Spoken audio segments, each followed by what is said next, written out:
Today we are discussing about important questions from ICSE class 8 from different question papers. So, I am only discussing the important questions from the question papers. So, first question is, the following quadrilateral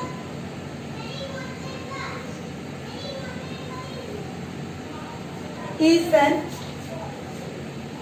isosceles trapezium.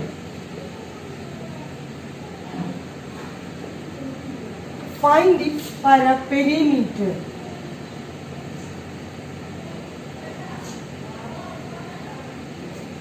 So I will draw the figure given in the question paper.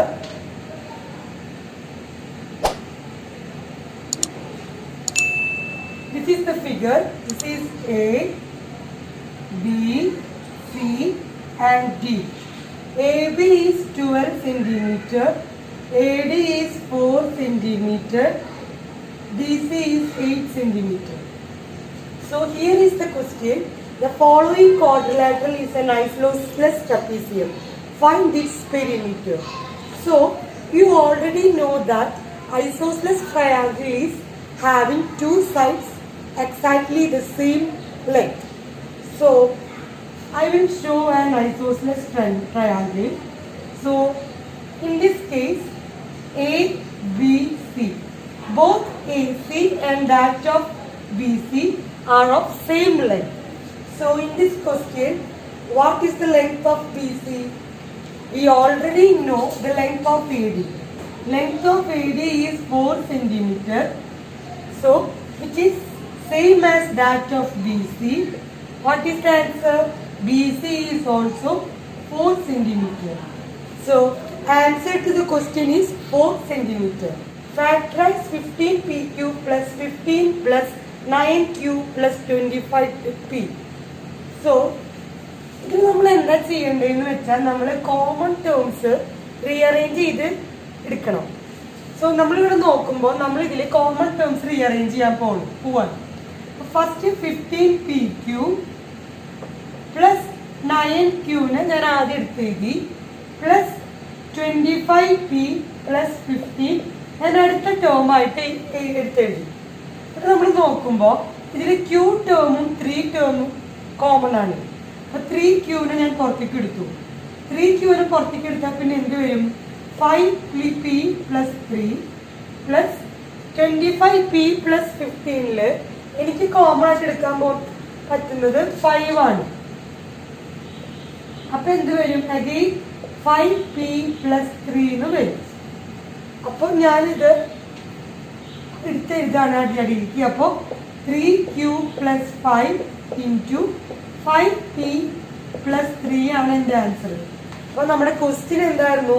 15PQ plus 15 plus 9Q plus 25P ആയിരുന്നു. അപ്പൊ ഞാൻ എന്ത് ചെയ്തു? ആദ്യം തന്നെ ഇത്തെ terms ഒക്കെ rearrange ചെയ്ത് എടുത്തു. കാരണം എന്താ? കോമൺ ടേംസ് അതിന് പുറത്തെടുക്കാനായിട്ട്. അപ്പൊ ഞാൻ 15PQ plus 9Q plus 25P plus 15 എഴുതി. അതിന്ന് ഞാൻ 3Qനെ പുറത്തേക്ക് എടുത്തു. സോ 5P പ്ലസ് 3 പ്ലസ് ഇവിടുന്ന് 5 എടുത്തു. So 5P plus 3. അപ്പൊ എനിക്ക് എന്താ answer? 3Q plus 5 into 5P plus 3 എന്നുള്ളതാണ് എൻ്റെ ആൻസർ. നമുക്ക് നെക്സ്റ്റ് ക്വസ്റ്റ്യൻ നോക്കാം.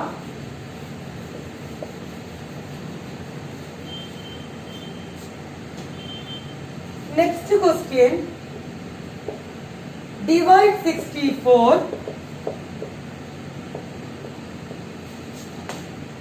into 2 parts such that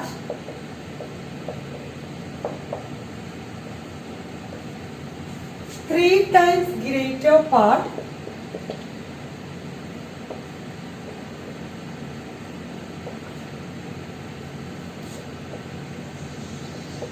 will equal to 5 parts to smaller part.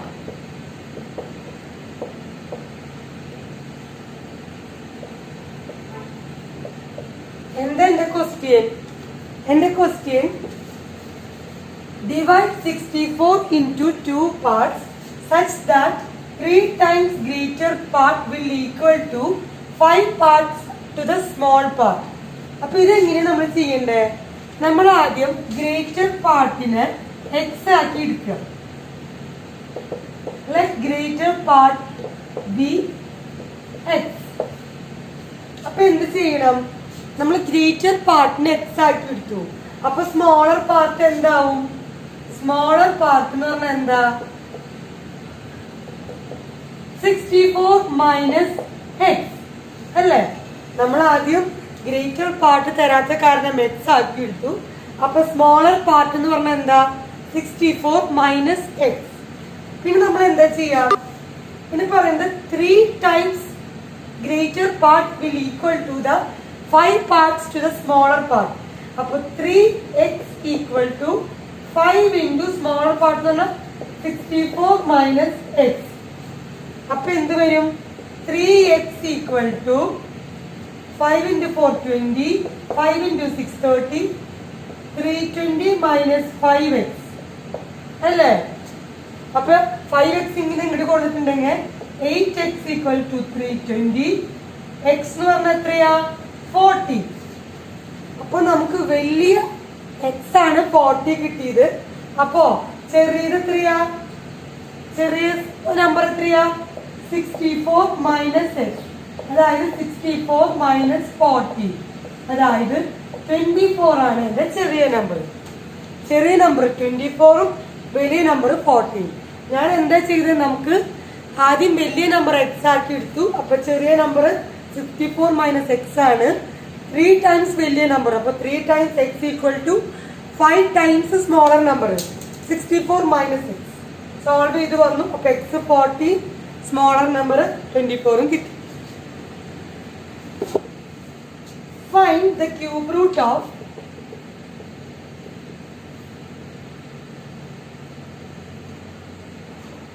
of 1000. എന്താ question? Find the cube root of 1000. അപ്പൊ എന്താ 1000 ക്യൂബ് റൂട്ട്? നമുക്ക് 100 എന്ന് പറഞ്ഞാൽ 10 സ്ക്വയർ ആണെന്നറിയാം. 1000ന്റെ ക്യൂബ് റൂട്ട് എങ്ങനെയാ ചെയ്യാം? 1000 എന്ന് പറഞ്ഞാൽ എന്താ? 10 into 10 into 10. ഇതിന്റെ ക്യൂബ് റൂട്ട് എന്ന് പറഞ്ഞാൽ എന്താ വരിക? That equal to 10 അല്ലേ? Find the cube root of 1000. അപ്പൊ നമുക്ക് 100ന്റെ സ്ക്വയർ റൂട്ട് അറിയാം, അതായത് 10. 1000 എന്ന് പറഞ്ഞാൽ എന്താ? 10 into 10 into 10. അപ്പൊ cube root of 10 into 10 into 10 എന്ന് പറഞ്ഞാൽ എന്താ? 10 തന്നെ. അപ്പൊ moving on to 5th question. A die is thrown once. What is the probability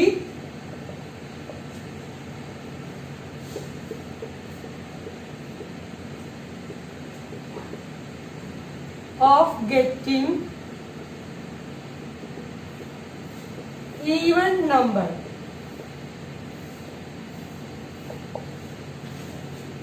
In the question, a die is thrown once. What is the probability of getting even number? ഞാനൊരു dye ഇട്ടു, ഒരു വട്ടാണ് ഇട്ടത്. അപ്പൊ even number കിട്ടാനുള്ള probability എത്രയാന്നുള്ളതാണ്. അപ്പൊ ഒരു dye വരുമ്പോ ഏതൊക്കെ നമ്പേഴ്സ് ഉണ്ട്? 1 ഉണ്ട്, 2 ഉണ്ട്, 3 ഉണ്ട്, 4 ഉണ്ട്, 5 ഉണ്ട്, 6 ഉണ്ട് അല്ലേ? അപ്പോ ഈവൺ നമ്പേഴ്സ് ഏതൊക്കെയാണ് കിട്ടുക?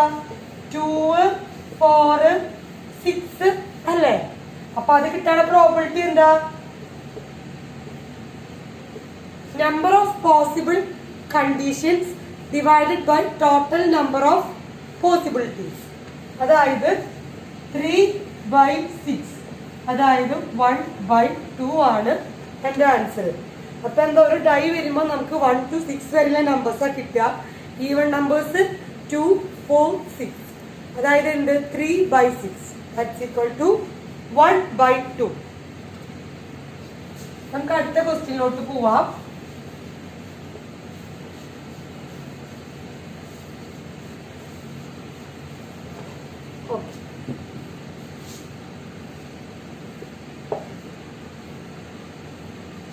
the common factor of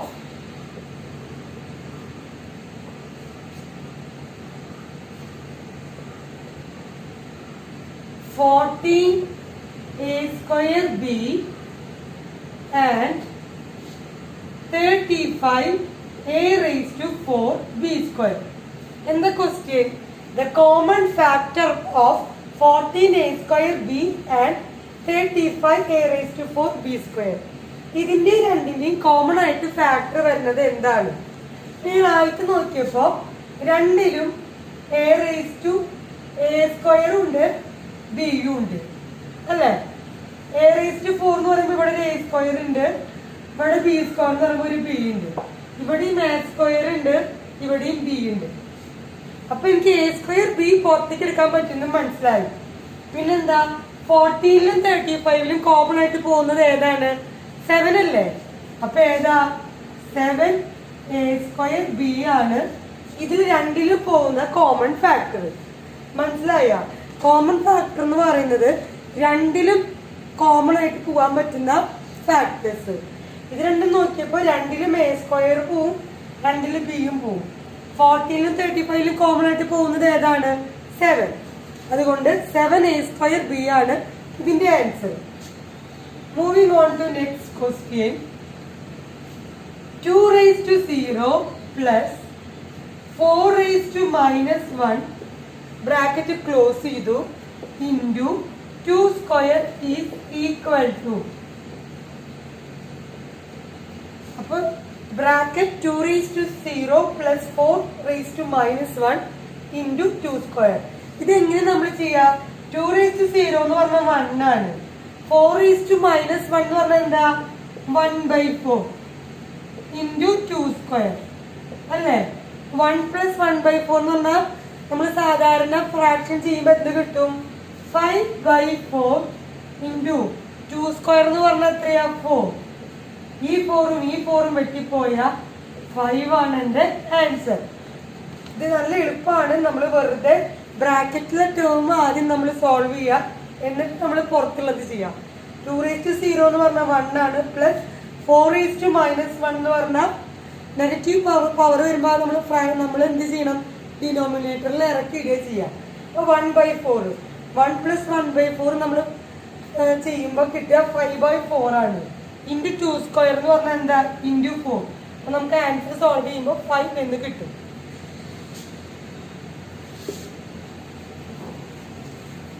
next question നോക്കാം.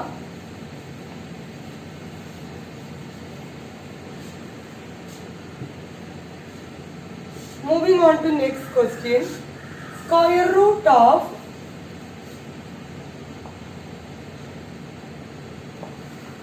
484.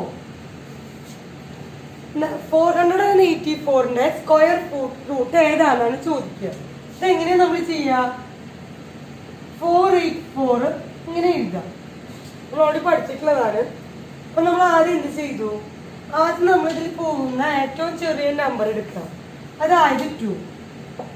2 into 2 ആണ് 4. അപ്പോൾ 2 ഇട്ടു 4. 0 വന്നു. എന്നിട്ട് പിന്നെ നമ്മൾ എന്ത് ചെയ്യണം? 2 plus 2 4 എടുത്ത് എഴുതി. ഈ 84 അതേപോലെ തന്നെ എഴുതി. പിന്നെ എന്ത് ചെയ്യണം? 4 84ൽ എങ്ങനെയാ പോവാന്ന് നോക്കുക. അപ്പൊ നമുക്ക് മനസ്സിലായി ലാസ്റ്റ് ഇവിടെ 4 വരുന്നത്. അപ്പൊ 42 നോക്കി നോക്കുക. 42 or 41 ആണെന്ന് ചെക്ക് ചെയ്യാം. അപ്പോ 42 into 4 എത്രയാ?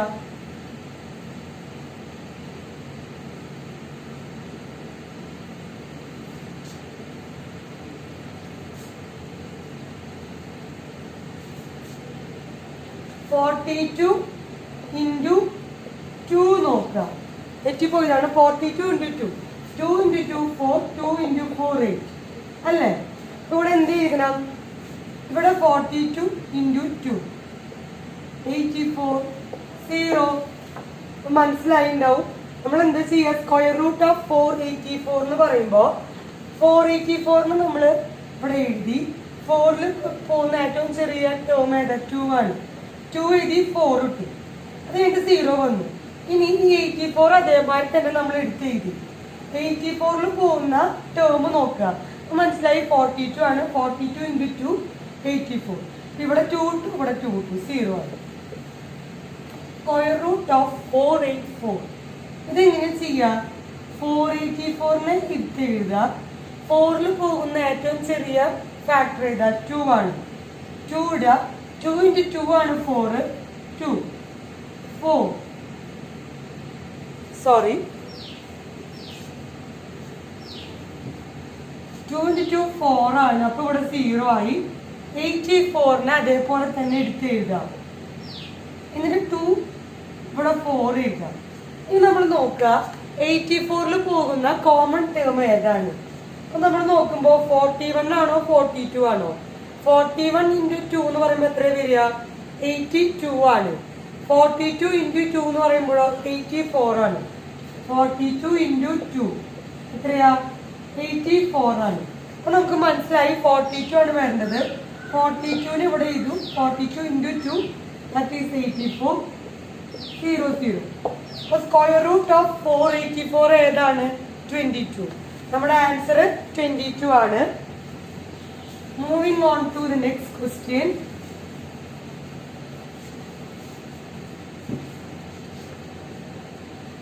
നെക്സ്റ്റ് ക്വസ്റ്റ്യൻ ഏതാണ്? The marked price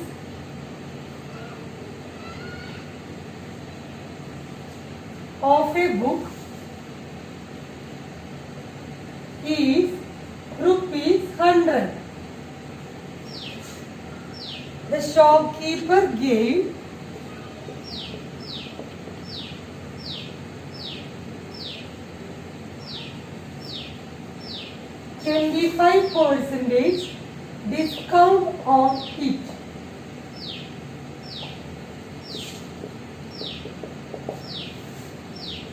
Then what is the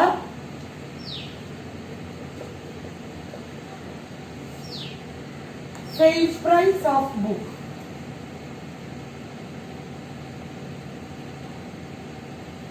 And the question, the marked price of a book is ₹100.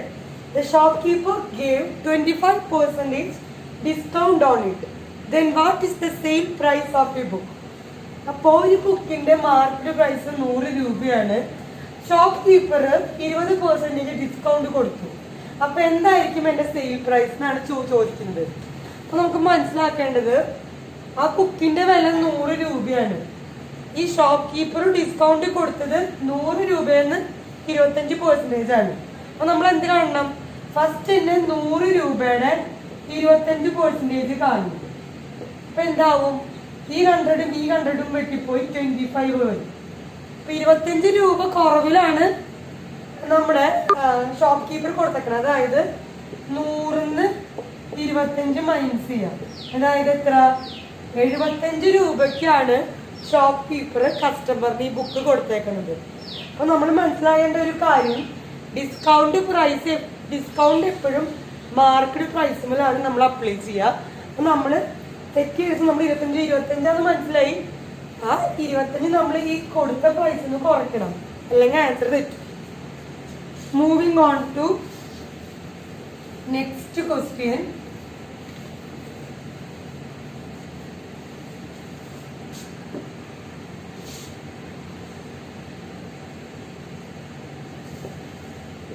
Using the law of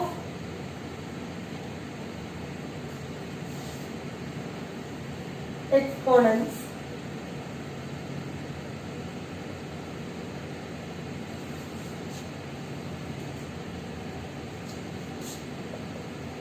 express each of the following as a rational number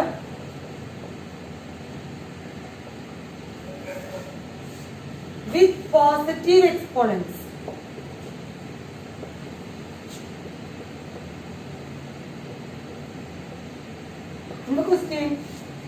rule of exponents വെച്ചിട്ട് നമ്മൾ എല്ലാ rational നമ്പറും positive exponents ആക്കി മാറ്റി എഴുതാനാണ് ചോദിച്ചേക്കുന്നത്. അപ്പൊ അതിലെന്റെ first question എന്താണ്? 2 raised to 5 divided by 2 raised to 8 into 2 raised to minus 7. അപ്പോൾ നമ്മൾ റൂൾ ഓഫ് എക്സ്പോണൻസ് അപ്ലൈ ചെയ്യണം. പിന്നെ എപ്പോഴും പോസിറ്റീവ് എക്സ്പോണൻസ് ആക്കിയിട്ട് ചെയ്യാൻ പാടുള്ളൂ. അപ്പൊ എന്താ 2 raised to 5 divided by 2 raised to 8 എന്ന് പറഞ്ഞാൽ എന്താ, ഡിവൈഡ് ചെയ്യുമ്പോൾ എപ്പോഴും നമ്മൾ എന്താ ചെയ്യുക, പവേഴ്സ് സബ്സ്ട്രാക്ട് ചെയ്യുക. 2 raised to 5 minus 8 എന്നാണ് 2 raised to 5 divided by 2 raised to 8 അർത്ഥം. ഇൻറ്റു 2 raised to minus 7 തന്നെ. അപ്പൊ എന്ത് കിട്ടും, 2 raised to minus 3 into 2 raised to minus 7.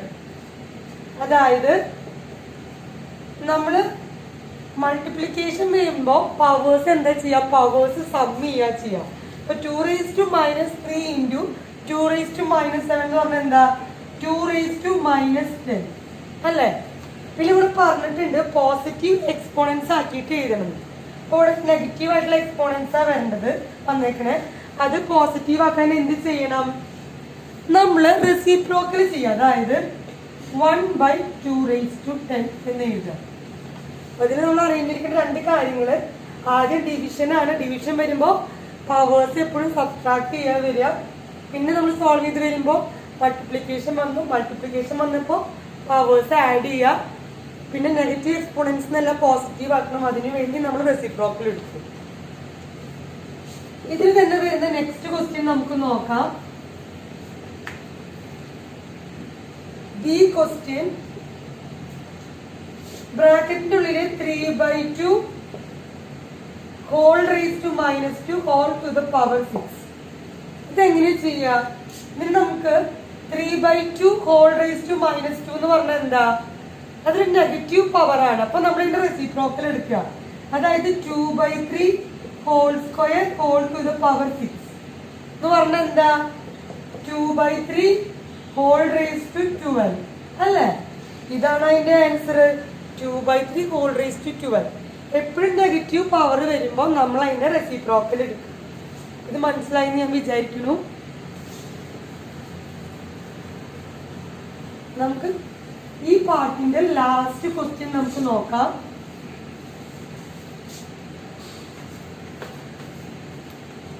Eleventh question. If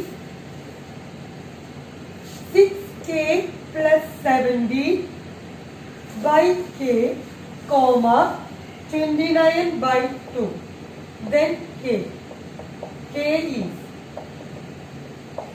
if 6k plus 17 by k, 29 by 2, then k is. ഇതെങ്ങനെ ചെയ്യാം, നമ്മളിത് equate ചെയ്യാം. 6k plus 70 by k equal to 29 by 2. ഇനി നമ്മൾ എന്ത് ചെയ്യണം, ക്രോസ് മൾട്ടിപ്ലൈ ചെയ്യാം.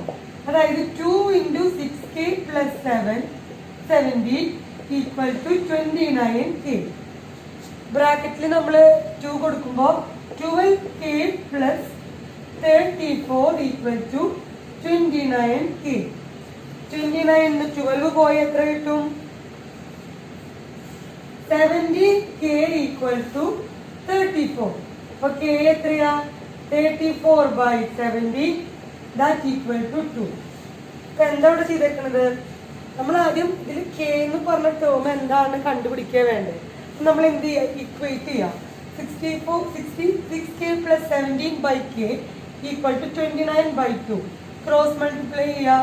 2 into 6k plus 17 equal to 29k. Case solve ചെയ്ത് വരുമ്പോൾ 2. അപ്പം നമ്മൾ ഇന്നൊരു 11 ക്വസ്റ്റ്യൻസ് ഇമ്പോർട്ടൻറ്റ് ക്വസ്റ്റ്യൻസ് ക്വസ്റ്റ്യൻ പേപ്പറിൽ കണ്ടു. നമുക്കിനി റിമൈനിങ് ഉള്ള ക്വസ്റ്റ്യൻസ് നെക്സ്റ്റ് പാർട്ടായിട്ട് നമുക്ക് കാണാം.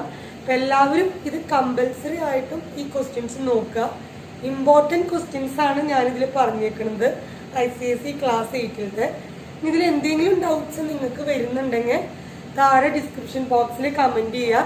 ഞാനത് നിങ്ങൾക്ക് എക്സ്പ്ലെയിൻ ചെയ്ത് തരാം. So thank you all the best for your exams.